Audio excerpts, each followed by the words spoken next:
a ocasião ontem de acompanhar em parte o debate durante a manhã e a tarde e, portanto, beneficiei da qualidade da demonstração pública dos estudos que aqui foram apresentados e que chamam a atenção para a gravidade das tendências que se desenham. Ou seja, esta não é uma discussão que nós passamos como fazíamos há 10 anos, 20 anos, 30 anos, incluindo a discussão clássica sobre os limites da democracia num quadro capitalista e as possibilidades de transformação social que levem a alterar simultaneamente a base de produção e o sistema político. Não é. E eu sintetizo o que estávamos dizendo em 4 pontos só para simplificar. Primeiro tópico, não há dinheiro, qual destas palavras é que não compreende? Segundo, a Europa connosco ou em cima de nós. Terceira, é preciso que algo mude para que nada mude.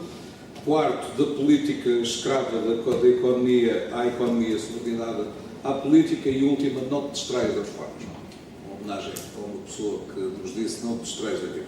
O primeiro aspecto é óbvio, não é? Não há dinheiro, qual dessas palavras é que não compreende, é o grito de guerra do Dr. Gaspar antes de fazer o seu testamento político em 2013 e de nos dizer a verdade toda. E a questão que se coloca é, de facto, saber se sem dinheiro, ou seja, numa situação de crise, pode haver subsistência da democracia ou se a degradação da qualidade da democracia leva a um turning point em que a diferença entre a democracia e a não-democracia se esbate numa espécie de identidade que leva a que as pessoas não a distingam e que os cidadãos confusos se dirijam indiferentemente a um período, por exemplo, pré ou pós 25 de Abril, como se tratasse da mesma coisa, medida pelos outputs. Tenho mais taco ou menos taco? Há isto ou não há aquilo? Como se não houvesse também um problema qualitativo chamado liberdade, chamado democracia, chamado pluralismo, etc. Isto chama a atenção para o problema, o problema do austeritarismo, já não há traduções, portanto posso falar depressa, o uso da crise para impor como inevitáveis políticas públicas restritivas de direito, numa ótica marcadamente neoliberal, deliberadamente neoliberal e transformadora, no sentido de Schumpeteriano, ou pseudo-Schumpeteriano, não quantas pessoas falam disso, não lembro Schumpeter nem perto de Lourdes, nem Andrew Zoll, mas, portanto, a ideia destruidora, é preciso desarmar, destruir e fazer isso metodicamente, ou seja, setor a setor, tratando da componente económica, tratando da componente social, tratando de degradar os fenómenos sindicais, tratando de desarticular, individualizar, fragmentar, precarizar e, no fim, fazer prevalecer o peso dominante de quem tem a propriedade dos meios. É isso que está em curso, e chamam isso TINA, there is no alternative, mas com esse nome ou não, c'est la même chose. E c'est la même chose em toda a parte, ou seja, não há parte nenhuma do mundo onde isto não aconteça, quer dizer, da China, que hoje em dia está no centro da evolução da globalização, até, naturalmente, terrenos que nos são familiares, como Portugal. Isto é acompanhado de um downgrading das normas e princípios constitucionais, uma espécie de subconstituição, que é a Constituição interpretada pelo Tribunal Constitucional. É preciso não esquecer que na sua jurisprudência há um downgrading resultante da aceitação de que a crise tem impacto e tem que ter impacto na aplicação da Constituição e um aumento colossal das desigualdades. A todos os níveis, não vale a pena estar dito, a todos os níveis podíamos começar a classificar gaveta por gaveta e não acabaríamos porque a tarde e a noite não estaríamos. Qual é o impacto político? É a transformação daquilo que chamávamos de melancolia democrática, que era uma coisa com que vivíamos nos anos 70, nos anos 80, nos anos 90, eu sempre conheci melancólicos democráticos. Apetecia-me algo, apetecia-me qualquer coisa, não era bem isto, era outra coisa, etc. E tivemos brutas discussões sobre o que é que isso significava. Aqui em Portugal e em outros países, mas significava o tipo de democracia A, B, C ou D, havia um outro tipo de democracia ainda existente em qualquer outro sítio do mundo. Nós portugueses temos esta mania de que temos coisas só nossas, não há em mais sítio nenhum. Portanto, também queríamos ter uma democracia como não existia em sítio nenhum e não temos nada que renunciar a essa aspiração, a termos uma democracia com singularidades e é melhor que seja possível para os nossos cidadãos. Essa transformação da monarquia democrática em depressão é um problema seríssimo politicamente. Porque é uma depressão que, como todas as depressões, pode ser de diversos tipos, não há uma depressão única. Há uma depressão tipo bipolarizante, tipo abolizante, portanto paralisante, há outras de tipo esquizofrénico, quer dizer, que geram fenómenos, e há também manifestações justíssimas de resistência face ao inconseguimento reiterado, não é?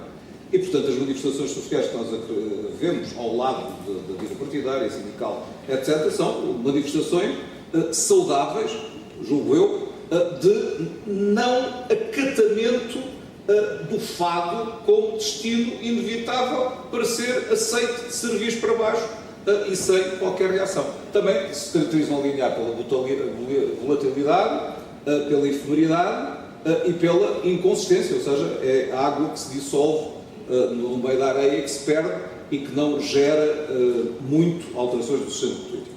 Isto me leva ao segundo aspecto. Tudo isto está a acontecer num quadro em que a Europa pesa muito, pesa mais, e em que, portanto, a governação descolada de prioridades como o emprego, o crescimento, os direitos humanos em geral, etc., essa governação é posta em crise. E no quadro europeu estamos a sentir, digamos, o peso das grandes variáveis em movimento. Desde logo, e acima de tudo, a globalização, mas também as coisas relacionadas com as alterações estruturais ligadas ao clima, a exaustão de meios e recursos naturais e outros, problemas estruturais como o envelhecimento, etc., etc. A máquina europeia que construímos, e que é uma formidável máquina, eu aconselho, cada vez que estou com dúvidas sobre isso, vou ao portal da União Europeia, onde está o organograma com as organizações europeias, desde as catervas de agências, que temos vindo a multiplicar, até ao Banco Central, o Fundo de Investimento, todas as estruturas que a gente fala, o Parlamento Europeu, a Comissão Europeia, o Conselho, por amor de Deus, mas isso são algumas das pirâmides. Temos ao lado uma formidável máquina governativa com um orçamento ridículo e minúsculo para as suas eleições e emissões, e temos o formidável resultado disso, que é nas alturas em que celebramos, ou assinalamos, ou nos lembramos das grandes guerras mundiais, não estarmos na iminência de uma guerra mundial entre europeus, admitindo que aquilo que está a acontecer a alguns na Ucrânia não implica nenhuma guerra mundial, espero que não seja uma declaração um pouco prudente, mas admitindo isso e admitindo que a Europa tem um papel construtivo na gestão de conflitos em áreas críticas, coisa que se nota pouco, conseguimos a paz, sem dúvida nenhuma, conseguimos democracias, sim, sem dúvida, afetadas e empobrecidas pela austeridade, não conseguimos a democracia europeia como paradigma ótimo de governo democrático de um conglomerado de nações que não querem fundir-se nem confundir-se, querem manter a sua identidade e simultaneamente construir uma estrutura sui generis que lhes permitam governar-se, e temos brutais assimetrias norte-sul e brutais assimetrias leste-oeste como desafio. Ou conseguimos um programa para a coesão, ou esta Europa será crescentemente desamada pelos cidadãos, e os cidadãos exprimirão isso nas urnas e fora das urnas. Portanto, temos um problema com o Tratado de Lisboa em riscos de ser também objeto de um downgrade, com as insuficiências do governo europeu e com a metamorfose das instituições nacionais em instituições empobrecidas e com menos poderes. Parece que estamos a falar da mesma coisa, não é? Mas quando comecei a minha vida parlamentar, o Parlamento tinha uma plétora de competências que hoje em dia não tem nem de perto nem de longe. O Parlamento hoje aprovou e discutiu ou rejeitou uma série de projetos de resolução.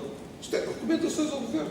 O Governo que trata dos moluscos bivalves no Algarve, que aliás é importante, porque é essencial como esteio económico da vida do sul de Portugal. Mas, quer dizer, com mil diabos, não é propriamente a mesma coisa que a lei quadro de organização do setor disto ou daquilo, ou a lei de limitação do setor do ano de 77, ou as leis que discutiram a reforma agrária, ou a legislação que regulou outras grandes opções, digamos, do nosso sistema económico. Portanto, bem, nesse tempo, obviamente, não havia programa de estabilidade de crescimento, nem se falava de PEC, não havia governação económica comum, não havia Banco Central Europeu, não havia euro e ninguém pensava, aliás, que o euro fosse possível ou sequer um sonho realizável, exceto para meia dúzia de iluminados. Como? Ainda havia outras reservas. Sim, e havia mais. Não, a minha senhora era muito ouro na reserva, mas nessa altura havia mais. Terceiro aspecto. É preciso que algo mude para que nada mude. Não, eu acho que é preciso que muito mude para que o sistema não colapse. E, portanto, a ideia de mudançazinhas em gato pardo, portanto, de ficção para adaptação, não funcionarão. O drama é que estamos perante, face a isto, talvez, e pelas assimetrias que eu tentei descrever, estamos perante 3 blocos de respostas. Respostas puramente regressivas.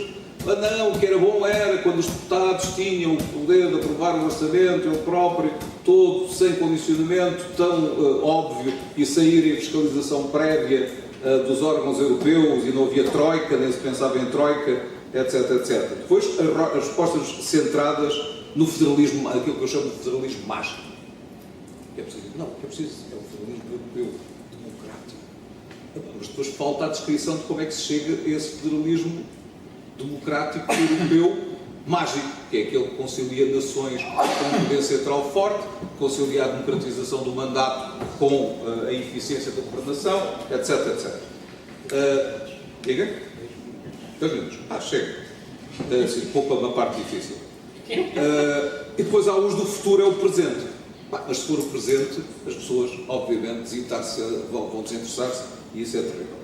Como é que se chega da política escravizada pela economia à economia subordinada à política? Com reformas políticas, a Constituição definiu um programa, optou pela segunda, não a democracia escravizada pela política, não a economia a dominar, mas a economia numa sociedade e num Estado capaz de exercer mecanismos de controle. Isto é, regulação da concorrência, regulação ela própria nos outros setores, pelo sentido próprio da palavra, democracia económica. É um programa que está atual. Eu acho que é um programa com que qualquer pessoa, qualquer partido que se reconheça na Constituição, tem que se apresentar aos eleitores. Por último, a questão do não te distrair das reformas. Eu não vou falar das reformas decisivas sobre o controle dos hedge funds, dos offshores, etc. São reformas que só se conseguem à escala global. Quem não pensar à escala global tem uma atividade, pode ser muito interessante, mas é cega. Reformas à escala europeia, já falei em parte de algumas delas, e reformas dos sistemas políticos nacionais. Sobre isso, só um desafio à discussão. A revisão de 97 fixou um roadmap bastante inovador. Conseguimos realizá-lo em matéria de referendo.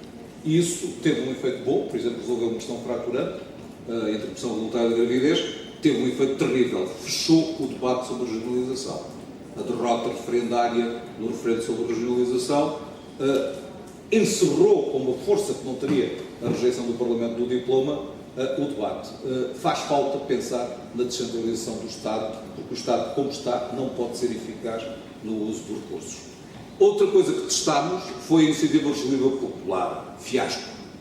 As pessoas não gostam um bocado de problema, percebem que a iniciativa dá um trabalhão a conseguir montar, a conseguir validar, chega ao Parlamento, dá uma tarde de debate, vai, acabou. As pessoas não estão para se aborrecer com isso. Sinal de inteligência dos cidadãos. A reforma do poder local, imperfeita, abriu-se aos independentes, mas com certeza a reforma, exceto talvez no caso das freguesias de Lisboa, em que houve um consenso para fazer um redesenho e novas competências, e agora temos a aberração de freguesias de Lisboa com um estatuto e com uma configuração, e as outras, além de estarem fundidas à toa, terem competências tradicionais que são desatualizadas. Por último, o processo de escolha dos deputados, sucesso relativo na luta para mais mulheres e mulheres mais influentes. Hoje em dia não é discutível, as deputadas são, sem dúvida nenhuma, ativas, em muitos casos até mais ativas e mais visíveis, e valeu a pena fazer a batalha da paridade, embora na altura polémica, talvez hoje menos. A insistência nas listas bloqueadas e na inexistência de primárias para a seleção de candidatos está a fazer mal à vida partidária. Portanto, os partidos que acordarem e digamos, coçarem a consciência tenderão a abrir à ideia das listas não tão bloqueadas, pelo menos, e degradação da confiança dos deputados. Hoje em dia, tradicionalmente, o Governo tinha uma taxa de confiança menor que os deputados, o Parlamento tinha, por ser diverso, uma taxa de confiança superior. Hoje a taxa reduziu-se, segundo o último inquérito, não é do ISCTE, mas julgo que é do Pedro Magalhães e da Fundação Francisco Manuel dos Santos, era uma coisa do género. Quem confia? 23% no Parlamento, 21% no Governo. É anómalo, é perigoso, porque sendo o Parlamento composto por filhos de tantas famílias políticas, é estranho que a taxa de confiança seja tão baixa. Por último, a separação entre política e negócios como condição para dar menos horror à ideia de ser político. Porque, de contrário, um dia destes, o recrutamento só se faz por baixo e de forma cada vez mais espúria, ou seja, quem tiver 2 gramas de juízo não exerce mandato político. Isso seria a pior coisa que nos poderia acontecer, porque significaria, obviamente, a maximização daquilo a que já se assiste hoje. Por último, a reforma da praça pública democrática, que é talvez a fonte disto tudo. Quer dizer, cada vez que eu olho para a revista TV+, onde vem a síntese dos programas que foram mais populares daquela semana, sinto sempre um ligeiro arrepio em algum sítio do meu corpo. Porque são o beijo do escorpião, o preço certo, o jogo de futebol e qualquer outro mega evento estupidificante com o qual se aplica, no fundo, a velha fórmula romana panem acciscenses. Ou seja, em suma, pão pouco e muito cedo. E, portanto, acho que temos que mudar isso e o Parlamento tem um papel muito importante nessa reforma. Muito obrigado.